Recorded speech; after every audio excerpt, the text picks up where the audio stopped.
कभी आपने नोटिस किया है हर मंदिर में, हर पूजा में एक कॉमन रिचुअल होता है, तिलक। किसी के माथे पे चंदन होता है, किसी के सिंदूर, किसी के 3 रेखा तो किसी के ऊपर उठे हुए लाइन। लेकिन कभी आपने सोचा है कि माथा ही क्यों?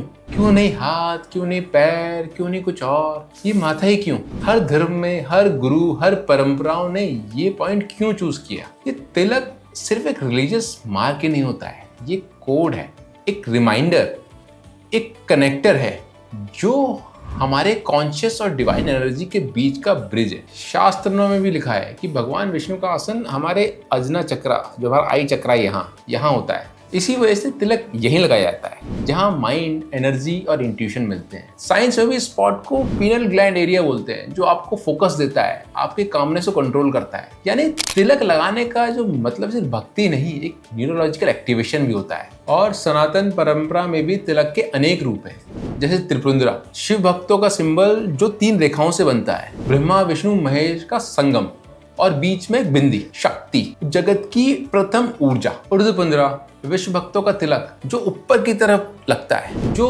अपलिफ्टमेंट और मोक्ष का प्रतीक है। और एक इसके पीछे बहुत ही खूबसूरत कहानी है। भगवान राम और भगवान शिव दोनों एक दूसरे के भक्त थे। श्री राम अपने तिलक में त्रिशूल का शेप लिया और शिव जी ने तिलक में धनुष का कर्व लिया, क्योंकि दोनों ने कहा मैं आपका प्रतीक लगाऊंगा। वही थी तिलक की असली स्पिरिट, लव एंड सरेंडर, प्यार और समर्पण।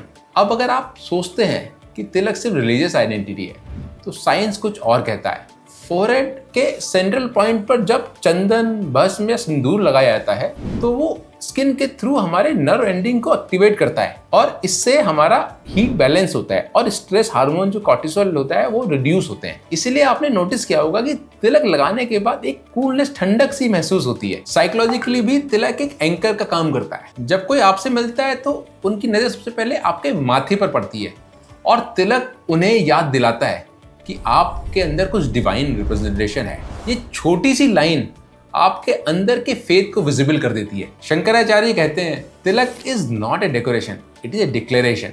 ये बताता है कि तुम किस तत्व में रूटेड हो।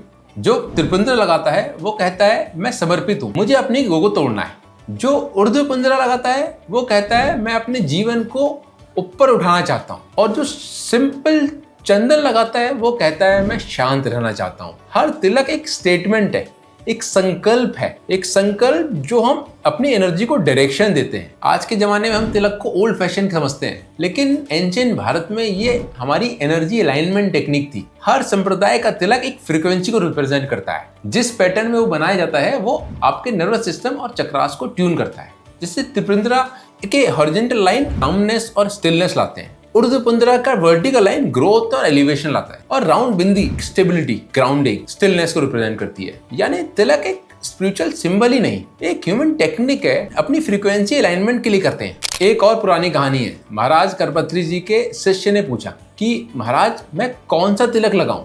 तो उन्होंने बोला कि अपने माथे से पूछो। और माथे ने बोला जो तिलक तुमको शांत करे वो लगाओ। यानी तिलक का असल उद्देश्य है inner peace, not the outer level. और यही बात मुझे सबसे ज्यादा पावरफुल लगती है, क्योंकि हमने तिलक को ट्रेडिशन समझ लिया है, पर असल में वो एक थेरेपी है हमारा माइंड और एनर्जी का बैलेंस करने की। तो जब अगले बार आप तिलक लगाएं तो उसे सिर्फ रीति ना समझें, एक रिमाइंडर भी समझें कि अपने अंदर की डिवाइन एनर्जी को आप अवेकन कर रहे हैं। तिलक एक बिलीफ ही नहीं, एक ब्रिज है जो आपके और भगवान, फेथ और लॉजिक के बीच है। मेरी एक सिंपल सी बात है, हर एंशिएंट रिचुअल में एक मॉडर्न लॉजिक छुपा है, बस हमने उसे सिर्फ समझना बंद कर दिया है। तिलक लगाना एक ट्रेडिशन ही नहीं, एक ट्रांसमिशन भी है जो आपकी वाइब्रेशन, आपकी थॉट, आपके भाव को एक डिवाइन फ्रीक्वेंसी में ले आता है।